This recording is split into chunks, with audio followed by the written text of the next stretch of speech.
ಪಾಕಿಸ್ತಾನ ಸೇನೆ ವಿರುದ್ಧ ದಂಗೆ ಎದ್ದ ಜನ ಭಾರತ ಸೇರ ಬಯಸುತ್ತಿದ್ದಾರಾ ಅಲ್ಲಿನ ಜನ? ವೀಕ್ಷಕರೇ, ಪಾಕ್ ಆಕ್ರಮಿತ ಕಾಶ್ಮೀರದಲ್ಲಿ ರಕ್ತ ದೋಕುಳಿ ಹರಿತಾ ಇದೆ.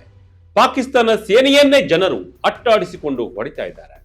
ಎಸ್, ದಶಕಗಳಿಂದ ಪ್ರಪಂಚದ ಕಣ್ಣಿಗೆ ಮಣ್ಣೆರಚುತ್ತಾ ಕಾಶ್ಮೀರದ ಜನರು ಪಾಕಿಸ್ತಾನ ಸೇರಲು ಬಯಸುತ್ತಿದ್ದಾರೆ ಅಂತ ಸುಳ್ಳು ಹೇಳ್ತಿದ್ದ ಪಾಕಿಸ್ತಾನದ ವಿರುದ್ಧವೇ ಅಲ್ಲಿನ ಜನರು ತಿರುಗಿ ಬಿದ್ದಿದ್ದಾರೆ. ಯಾವ ಕಾಶ್ಮೀರವನ್ನ ಪಾಕಿಸ್ತಾನ ಅಕ್ರಮವಾಗಿ ಆಕ್ರಮಿಸಿಕೊಂಡು ಅದಕ್ಕೆ ಆಜಾದ್ ಕಾಶ್ಮೀರ ಅಂತ ಹೆಸರಿಟ್ಟಿತ್ತು, ಇವತ್ತು ಅದೇ ನೆಲದಲ್ಲಿ ನಮಗೆ ಪಾಕಿಸ್ತಾನದಿಂದ ಆಜಾದಿ ಬೇಕು, ನಮಗೆ ಭಾರತದಂತಹ ಅಭಿವೃದ್ಧಿ ಬೇಕು ಅನ್ನುವ ಆಕ್ರೋಶದ ಧ್ವನಿ ಮೊಳಗ್ತಾ ಇದೆ. ಪಾಕಿಸ್ತಾನದ ಸೇನೆ ಮತ್ತು ಪೊಲೀಸರ ವಿರುದ್ಧ ಅಲ್ಲಿನ ಜನ ಬೀದಿಗಿಡಿದು ಯುದ್ಧ ಸಾರಿದ್ದಾರೆ.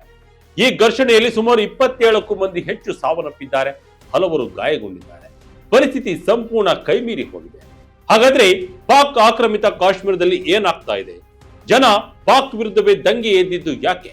ನೋಡೋಣ ಬನ್ನಿ. ಪಾಕ್ ಆಕ್ರಮಿತ ಕಾಶ್ಮೀರದಲ್ಲಿ ಹೋರಾಟ, 27ಕ್ಕೂ ಹೆಚ್ಚು ಮಂದಿ ಸಾವು, ಹಲವರಿಗೆ ಗಾಯ. ಎಸ್, ಕಳೆದ ಒಂದು ವಾರದಿಂದ ರಾವಲ್ಕೋಟ್, ಮುಜಫರಾಬಾದ್ ಮತ್ತು ಮೀರ್ಪುರ್ ಪ್ರದೇಶದಲ್ಲಿ ಜನ ಪಾಕ್ ಸೇನೆಯನ್ನ ಅಟ್ಟಾಡಿಸಿ ಹೊಡಿತಾ ಇದ್ದಾರೆ. ಸೋಷಿಯಲ್ ಮೀಡಿಯಾದಲ್ಲಿ ವೈರಲ್ ಆಗ್ತಿರುವ ವಿಡಿಯೋಗಳಲ್ಲಿ ನೀವು ನೋಡಿರಬಹುದು. ಪಾಕಿಸ್ತಾನಿ ಸೈನಿಕರ ಯೂನಿಫಾರ್ಮ್ಗಳನ್ನ ಕಿತ್ತೆಸೆದು ಜನ ಆಕ್ರೋಶವನ್ನು ಹೊರಹಾಕ್ತಿದ್ದಾರೆ. ಪಾಕಿಸ್ತಾನದ ಅಧಿಕಾರಿಗಳ ಪ್ರಕಾರ ಗಲಭೆಯಲ್ಲಿ 27 ಮಂದಿ ಸಾವನ್ನಪ್ಪಿದ್ದಾರೆ ನಿಜ. ಆದರೆ ಖಾಸಗಿ ಮೂಲಗಳು ಮತ್ತು ಅಲ್ಲಿನ ಇಂಡಿಪೆಂಡೆಂಟ್ ಸೋರ್ಸಸ್ ಹೇಳ್ತಿರೋ ಬರೋಬ್ಬರಿ 150ರಿಂದ 200ಕ್ಕೂ ಹೆಚ್ಚು ಜನರು ಪಾಕ್ ಸೇನೆ ಅತಿ ಕ್ರೂರವಾಗಿ ಕೊಂದು ಹಾಕಿದೆ ಎನ್ನಲಾಗಿದೆ. ಆದರೆ ಪ್ರಪಂಚಕ್ಕೆ ಈ ಸತ್ಯ ಗೊತ್ತಾಗಬಾರದು ಅಂತ ಪಾಕಿಸ್ತಾನ ಇವತ್ತು ಪಿಒಕೆನಾದ್ಯಂತ ಇಂಟರ್ನೆಟ್ ಮತ್ತು ಫೋನ್ ಕನೆಕ್ಷನ್ ಕಂಪ್ಲೀಟ್ ಆಗಿ ಕಟ್ ಮಾಡಿದೆ. ಭಾರತದ ಕಾಶ್ಮೀರವೇ ನಮಗೆ ಮಾದರಿ ಎಂದ ಜನ. ಆರ್ಟಿಕಲ್ 370 ರದ್ದಾದ ಮೇಲೆ ಬದಲಾದ ಪರಿಸ್ಥಿತಿ. ವೀಕ್ಷಕರೇ, ಪಿಒಕೆ ಜನರಿಗೆ ಇವತ್ತು ಯಾಕೆ ಇಷ್ಟೊಂದು ಕೋಪ ಬಂದಿದೆ ಗೊತ್ತಾ? ಅದರ ಹಿಂದೆ ಇರೋದು ನಮ್ಮ ಭಾರತದ ಬದಲಾದ ಕಾಶ್ಮೀರ. ಹೌದು, 2016ರಲ್ಲಿ ಪ್ರಧಾನಮಂತ್ರಿ ನರೇಂದ್ರ ಮೋದಿ ಅವರು ಆರ್ಟಿಕಲ್ 370 ರದ್ದು ಮಾಡಿದ ಮೇಲೆ ನಮ್ಮ ಕಾಶ್ಮೀರದ ಚಿತ್ರಣವೇ ಬದಲಾಗಿ ಹೋಯಿತು. ಇವತ್ತು ಶ್ರೀನಗರದ ಸಿನಿಮಾ ಥಿಯೇಟರ್ಗಳಿವೆ, 24 ಗಂಟೆ ಕರೆಂಟ್ ಇದೆ, ಹೈಟೆಕ್ ರಸ್ತೆಗಳಿವೆ ಮತ್ತು ಅತಿ ಮುಖ್ಯವಾಗಿ ಅಲ್ಲಿ ಶಾಂತಿ ಇದೆ. ಇದನ್ನೆಲ್ಲ ಆ ಕಡೆ ಗಡಿಯಲ್ಲಿ ಕುಳಿತಿರುವ ಪಿಒಕೆ ಜನರು ನೋಡ್ತಾ ಇದ್ದಾರೆ. ಅವರಿಗೆ ಈಗ ಅನಿಸ್ತಾ ಇದೆ, ನಮ್ಮ ಪಕ್ಕದಲ್ಲೇ ಇರುವ ಕಾಶ್ಮೀರ ಎಷ್ಟು ಮುಂದುವರೆದಿದೆ, ಆದರೆ ನಮಗೆ ಮಾತ್ರ ಪಾಕಿಸ್ತಾನ ಅಕ್ಷರಶಃ ನರಕ ತೋರಿಸ್ತಿದೆ ಅಂತ. ಪಾಕಿಸ್ತಾನದಲ್ಲಿ ಇವತ್ತು 1 kg ಗೋಧಿಗೂ ಸಂಕಷ್ಟ ಬಂದಿದೆ. ಪೆಟ್ರೋಲ್ ಬೆಲೆ ಮುಗಿಲು ಮುಟ್ಟಿದೆ. ಇತ್ತ ಅಮೆರಿಕ ಇರಾನ್ ಯುದ್ಧ ಶುರುವಾದ ಮೇಲೆ ಪಾಕಿಸ್ತಾನ ಅಕ್ಷರಶಃ ದಿವಾಳಿಯಾಗಿದೆ. ಇಂತಹ ಹಸಿವಿನ ನಡುವೆ ಪಾಕ್ ಸೇನೆ ಕಾಶ್ಮೀರಿಗಳ ಮೇಲೆ ದೌರ್ಜನ್ಯ ಮಾಡ್ತಿದೆ ಅಂದ್ರೆ ಜನ ಸುಮ್ಮನಿರೋಕೆ ಸಾಧ್ಯವೇ? ಈಗ ದಂಗೆ ಎದ್ದು ಸ್ವತಂತ್ರ ಬೇಕು ಎಂದು ರೊಚ್ಚಿಗೆದ್ದಿದ್ದಾರೆ. ಜಾಯಿಂಟ್ ಅವಾಮಿ ಆಕ್ಷನ್ ಕಮಿಟಿ ಕಿಚ್ಚು. ಪಿಒಕೆ ಜನರ ಡಿಮ್ಯಾಂಡ್ ಏನು ಗೊತ್ತಾ?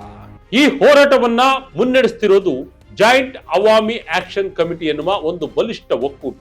ಇದರಲ್ಲಿ 31ಕ್ಕೂ ಹೆಚ್ಚು ವಿವಿಧ ಸಂಘಟನೆಗಳಿವೆ. ವರ್ತಕರು, ಶಿಕ್ಷಕರು, ಲಾಯರ್ಸ್ ಮತ್ತು ಕಾರ್ಮಿಕರೆಲ್ಲ ಒಂದಾಗಿದ್ದಾರೆ. ಭಾರತದ ಕಾಶ್ಮೀರವನ್ನ ನೋಡಿದಾಗಲೆಲ್ಲ ಅವರಿಗೆ ಪಾಕಿಸ್ತಾನ ತಮ್ಮಿಂದ ಏನೆಲ್ಲ ಕಿತ್ತುಕೊಂಡಿದೆ ಅನ್ನೋದು ಗೊತ್ತಾಗ್ತಾ ಇದೆ. ಇನ್ನು ಅಲ್ಲಿ ಇಷ್ಟು ದಿನ ಆಹಾರ ಪದಾರ್ಥಗಳನ್ನ ಸಬ್ಸಿಡಿ ಬೆಲೆಗೆ ಕೊಡ್ಲಾಗ್ತಾ ಇತ್ತು, ಕಡಿಮೆ ಬೆಲೆಗೆ ಗೋಧಿ ಸಿಗ್ತಾ ಇತ್ತು. ಅದನ್ನೆಲ್ಲ ಪಾಕಿಸ್ತಾನ ಬೆಲೆ ಹೆಚ್ಚು ಮಾಡಿದೆ. ಈಗ ಇಲ್ಲಿನ ಪಾಕಿಸ್ತಾನ ಸರ್ಕಾರಕ್ಕೆ ಡಿಮ್ಯಾಂಡ್ ಮಾಡ್ತಿದ್ದಾರೆ. ಇಡೀ ಪಾಕಿಸ್ತಾನಕ್ಕೆ ಬೇಕಿರುವ ವಿದ್ಯುತ್ ಉತ್ಪಾದನೆ ಆಗೋದು ಪಿಒಕೆನಲ್ಲಿ ಇರುವ ಡ್ಯಾಮ್ಗಳಿಂದ. ಆದರೆ ಅಚ್ಚರಿ ವಿಷಯ ಅಂದ್ರೆ ಪಿಒಕೆ ಜನರಿಗೆ ಮಾತ್ರ 24 ಗಂಟೆಗಳ ಕಾಲ ಪವರ್ ಕಟ್ ಇರುತ್ತೆ. ಹೀಗಾಗಿ ಸಂಪೂರ್ಣ ವಿದ್ಯುತ್ ಕೊಡಿ ಎಂದು ಕೇಳ್ತಾ ಇದ್ದಾರೆ. ಇನ್ನು ಗೋಧಿ ಸಬ್ಸಿಡಿ, ಕಾಶ್ಮೀರದ ನೀರನ್ನು ಬಳಸಿ ಪಂಜಾಬ್ನಲ್ಲಿ ಗೋಧಿ ಬೆಳೆಯಲಾಗುತ್ತೆ. ಆದರೆ ಕಾಶ್ಮೀರಿಗಳಿಗೆ ಮಾತ್ರ ಆ ಗೋಧಿ ಅತಿ ಹೆಚ್ಚು ಬೆಲೆಗೆ ಮಾರಾಟವಾಗ್ತಾ ಇದೆ. ಇದಕ್ಕೂ ಕೂಡ ರೊಚ್ಚಿಗೆದ್ದಿದ್ದಾರೆ. ಪಂಜಾಬಿಗಳ ನುಸುಳುವಿಕೆ. ಪಾಕಿಸ್ತಾನ ಸರ್ಕಾರ ಈಗ ಸದ್ಯಲ್ಲದೆ ಪಿಒಕೆ ಒಳಗೆ ಪಂಜಾಬಿ ಮುಸ್ಲಿಮರನ್ನ ನುಗ್ಗಿಸಿ ಅಲ್ಲಿನ ಡೆಮೋಗ್ರಫಿಯನ್ನ ಅಂದ್ರೆ ಜನಸಂಖ್ಯೆ ಪ್ರಮಾಣವನ್ನ ಬದಲಿಸೋಕೆ ನೋಡ್ತಾ ಇದೆ. ಈ ಪಿತೂರಿಗಳನ್ನ ಅರಿತಿರುವ ಇಲ್ಲಿನ ಜನ ಇವತ್ತು ನಮಗೆ ಪಾಕಿಸ್ತಾನ ಬೇಡ ಅಂತ ಹಠಕ್ಕೆ ಬಿದ್ದಿದ್ದಾರೆ. ಮಾತು ಕೊಟ್ಟು ತಪ್ಪಿದ್ದ ಪಾಕ್ ಸರ್ಕಾರ. ಪಿಒಕೆಯಲ್ಲಿ ಘರ್ಷಣೆ, ಹೋರಾಟ ಇದೇ ಮೊದಲೇನಲ್ಲ. ಈ ಹಿಂದೆಯೂ ಹಲವು ಬಾರಿ ಅಲ್ಲಿನ ಜನ ದಂಗೆ ಎದ್ದಿದ್ರು. ಆಗ ಪಾಕಿಸ್ತಾನ ಸೇನೆ ಜನರ ಬೇಡಿಕೆಗಳನ್ನ ಈಡೇರಿಸುವುದಾಗಿ ಭರವಸೆಯನ್ನು ಕೊಟ್ಟಿತ್ತು. ಒಂದಿಷ್ಟು ಸಮಯವನ್ನು ಕೂಡ ತೆಗೆದುಕೊಂಡಿತ್ತು. ಆದರೆ ಬೇಡಿಕೆಗಳು ಮಾತ್ರ ಈಡೇರಲೇ ಇಲ್ಲ. ಹೀಗಾಗಿ ಈಗ ಮತ್ತೆ ಅಲ್ಲಿ ಪ್ರತಿಭಟನೆಗಳು ಶುರುವಾಗಿವೆ. ನಮ್ಮ ಬೇಡಿಕೆ ಈಡೇರಿಸುವವರೆಗೂ ಉಗ್ರ ಹೋರಾಟ ಮಾಡುತ್ತೇವೆ ಎಂದು ರೊಚ್ಚಿಗೆದ್ದಿದ್ದಾರೆ. ನಿಮ್ಮ ದಬ್ಬಾಳಿಕೆ ಸಾಕು, ನೀವು ಇಲ್ಲಿಂದ ತೊಲಗಿ ಎಂದು ಆಗ್ರಹಿಸುತ್ತಿದ್ದಾರೆ. ಬ್ರಿಟನ್ ಪಾರ್ಲಿಮೆಂಟ್ ನಲ್ಲಿ ಮೊಳಗಿದೆ ಪಿಒಕೆ ದನಿ. ಪಾಕ್ ಕರಾಳ ಮುಖ ಬಯಲು ಮಾಡಿದ ಸಂಸದರು. ವೀಕ್ಷಕರೇ, ಈ ಗಲಭೆಯ ಪ್ರತಿಧ್ವನಿ ಈಗ ಸಮುದ್ರದಾಚೆಗೂ ಕೇಳಿಸ್ತಾ ಇದೆ. ಲಂಡನ್ ನಲ್ಲಿರುವ ಪಾಕಿಸ್ತಾನಿ ಹೈಕಮಿಷನ್ ಮುಂದೆ ಸಾವಿರಾರು ಕಾಶ್ಮೀರಿಗಳು ಪ್ರತಿಭಟನೆ ನಡೆಸಿದ್ದಾರೆ. ಬ್ರಿಟನ್ ಸಂಸದರು ಇವತ್ತು ತಮ್ಮ ವಿದೇಶಾಂಗ ಕಾರ್ಯದರ್ಶಿಗೆ ಪತ್ರ ಬರೆದಿದ್ದಾರೆ. ಪಾಕ್ ಆಕ್ರಮಿತ ಕಾಶ್ಮೀರದಲ್ಲಿ ಮಾನವ ಹಕ್ಕುಗಳ ಉಲ್ಲಂಘನೆ ಆಗ್ತಾ ಇದೆ. ಅಲ್ಲಿನ ಬ್ರಿಟಿಷ್ ಪೌರತ್ವ ಹೊಂದಿರುವ ಕಾಶ್ಮೀರಿಗಳನ್ನ ಅರೆಸ್ಟ್ ಕೂಡ ಮಾಡಲಾಗಿದೆ. ತಕ್ಷಣವೇ ಇದರ ಬಗ್ಗೆ ಇಸ್ಲಾಮಾಬಾದ್ನಿಂದ ಉತ್ತರ ಕೇಳಿ ಅಂತ ಒತ್ತಾಯಿಸುತ್ತಿದ್ದಾರೆ. ಕೆನಡಾ ಸರ್ಕಾರ ಕೂಡ ತನ್ನ ಪ್ರಜೆಗಳಿಗೆ ಪಿಒಕೆಗೆ ಹೋಗ್ಬೇಡಿ ಅಂತ ವಾರ್ನಿಂಗ್ ನೀಡಿದೆ. ಅಂದ್ರೆ ಅಂತಾರಾಷ್ಟ್ರೀಯ ಮಟ್ಟದಲ್ಲಿ ಪಾಕಿಸ್ತಾನ ಇವತ್ತು ಅಕ್ಷರ ಸಹ ಬೆತ್ತಲೆ ಆಗಿದೆ. ಪಾಕಿಸ್ತಾನದ ಹೆಸರಿನಲ್ಲಿ ಜಗತ್ತಿಗೆ ಸುಳ್ಳು ಹೇಳುತ್ತಿದ್ದ ಪಾಕಿಸ್ತಾನಕ್ಕೆ ಇವತ್ತು ತನ್ನದೇ ಮನೆಗಳನ್ನ ಉಳಿಸಿಕೊಳ್ಳಕ್ಕೆ ಆಗ್ತಾ ಇಲ್ಲ. ಪಿಒಕೆ ಭಾರತದ ಅವಿಭಾಜ್ಯ ಅಂಗ ಎಂದ ಜೈಸ್ವಾಲ್. ಮೋದಿ ಸರ್ಕಾರದ ಮುಂದಿನ ಪ್ಲಾನ್ ಏನು? ಈ ಎಲ್ಲ ಬೆಳವಣಿಗೆಗಳ ಬೆನ್ನಲ್ಲೇ ಭಾರತ ಇವತ್ತು ಒಂದು ಅತ್ಯಂತ ಪ್ರಬಲವಾದ ಹೇಳಿಕೆಯನ್ನು ನೀಡಿದೆ.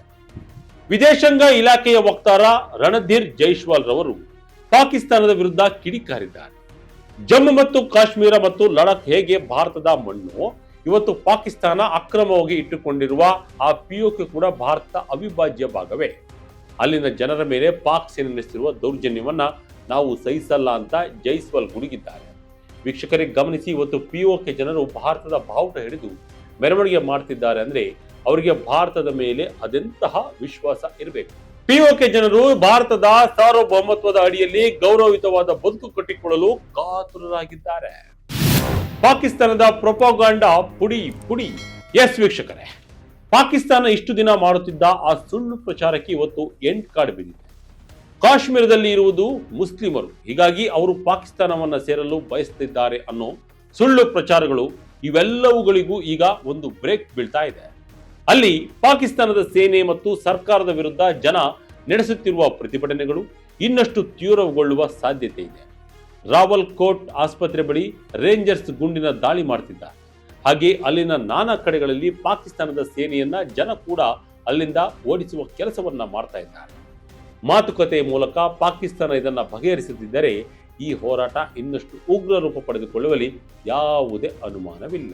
ಒಟ್ಟಿನಲ್ಲಿ ಪಾಕಿಸ್ತಾನ ಇಷ್ಟು ವರ್ಷಗಳ ಕಾಲ ಕಾಶ್ಮೀರದ ಹೆಸರಿನಲ್ಲಿ ಜಗತ್ತಿಗೆ ಹೇಳುತ್ತಿದ್ದ ಸುಳ್ಳುಗಳ ಸರಮಾಲೆ ಈಗ ಸಂಪೂರ್ಣವಾಗಿ ಕಳಚಿ ಬೀಳ್ತಾ ಇದೆ.